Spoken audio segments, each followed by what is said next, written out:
আজি আমাতকৈ বৃহত্তৰ অসমীয়া জাতিৰ বোলে আবিৰ্ভাৱ। যেতিয়া অঞ্জলীয়ে কিবা কয় ব্যক্তিগতভাৱে অসমীয়া, আৰে কিন্তু মুখেৰে কোৱা কথা নহয়। মানুহে ভুল কৰে, যেতিয়া বড়োৱে ভুল কৰে বড়ো বুলি গালি দিয়ে, যেতিয়া কাৰ্বিয়ে ভুল কৰে কাৰ্বি বুলি গালি দিয়ে, যেতিয়া ভাল কাম কৰে তেতিয়া নহব, এনেকে নহব।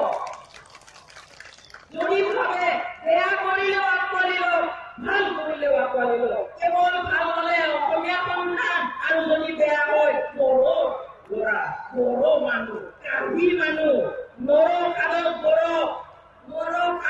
বড়ো বিকাশ কাৰ্বি, বড়ো বিকাশ ৰাভা, আমি কেতিয়াও গ্ৰহণ নকৰোঁ। তোমালোকে মন্ত্ৰী কিয় গ্ৰহণ কৰিব নোৱাৰা? কি স্বাৰ্থৰ কামত কেৱল ব্যৱহাৰৰ কাৰণে খালি নামত ক'বলৈ বিচাৰে?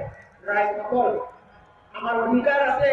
ৰাষ্ট্ৰসংঘই 2007 চনত ঘোষণা কৰা এই ভূমিপুত্ৰসকলৰ কাৰণে, ইণ্ডিজিনিয়াছ লোকসকলৰ কাৰণে ঘোষণা কৰা যি অধিকাৰ চনত তাত লিখা আছে 8 নম্বৰ দফাত, যিকোনো ট্ৰাইবেল জাতিক ইণ্ডিজিনিয়াছৰ প্ৰতি শব্দ মই অসমীয়া খিলঞ্জীয়া ব্যৱহাৰ নকৰোঁ। খিলঞ্জীয়া অৰ্থ আমি ভালকৈ নাজানো, এনেই আছো। কেতিয়াবা থলুৱা, কেতিয়াবা খিলঞ্জীয়া, আমি বুজাই নাজানো। কিন্তু ইণ্ডিজিনিয়াছৰ প্ৰতি শব্দ যদি আমি জানো, আমি আদিমবাসী এক original son of the soil বুলি আমি জানো। আৰু ভাৰতবৰ্ষৰ ক্ষেত্ৰত এইটো এছটিসকলক, জনজাতি আদিবাসীসকলক কি কোৱা হয়? ইণ্ডিজিনিয়াছ বুলি কোৱা হয়, নট খিলঞ্জীয়া।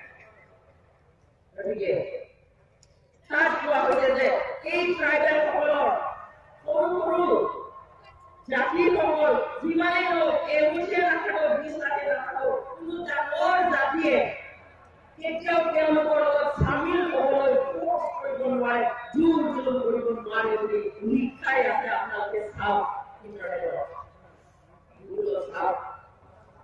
কিন্তু আমাৰ আজি জোৰ জুলুম নহয়, তুমি অসমীয়া নিজৰ শ্ৰদ্ধা আছে, শ্ৰদ্ধা কৰক, বড়ো হিচাপে শ্ৰদ্ধা কৰক, কাৰ্বি হিচাপে শ্ৰদ্ধা কৰক, ডিমাচা হিচাপে শ্ৰদ্ধা কৰক, ৰাভা হিচাপে তিৱা হিচাপে শ্ৰদ্ধা কৰক। তেতিয়া আপোনালোকৰ শ্ৰদ্ধা কৰিব পাৰি না। আমি আপোনালোকৰ অনুভৱত জীয়াই থকা জাতি।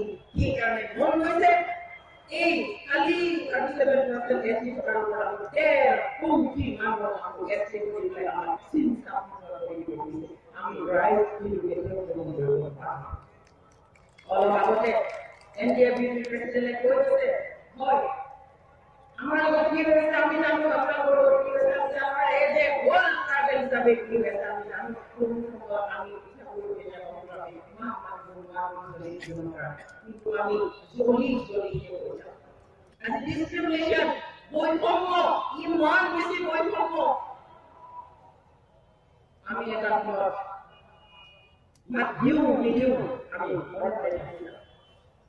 কৈছে আজি ভুল সবেই কৰে,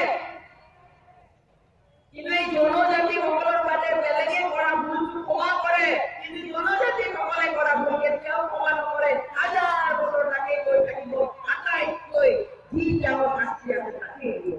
ডাবল ষ্টেণ্ডাৰ্ড কৰিব, আজি শান্তি আলোচনা কৰি মাতিব, তাৰপিছত আকৌ বিচাৰ প্ৰক্ৰিয়া ফাৰ্ষ্ট ৰেকৰ্ড খালি পেলাই আপুনি কৰিব, জেলত সোমাই কৰিব।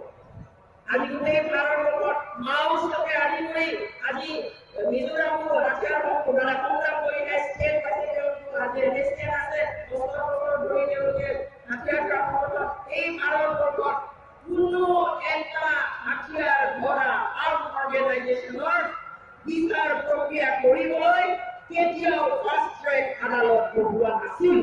একমাত্ৰ বড়োসকলৰ এনডিএফবিৰ বিচাৰ কৰিবলৈ পোনপ্ৰথমবাৰৰ বাবে ভাৰতবৰ্ষত বিদ্ৰোহী সংগঠনৰ পলিটিকেলি যুঁজা সেই সংগঠনৰ বিচাৰ প্ৰক্ৰিয়া চলাবৰ বাবে ফাৰ্ষ্ট ট্ৰেক গঠন কৰা হ'ল। কিন্তু 1 নম্বৰ আমি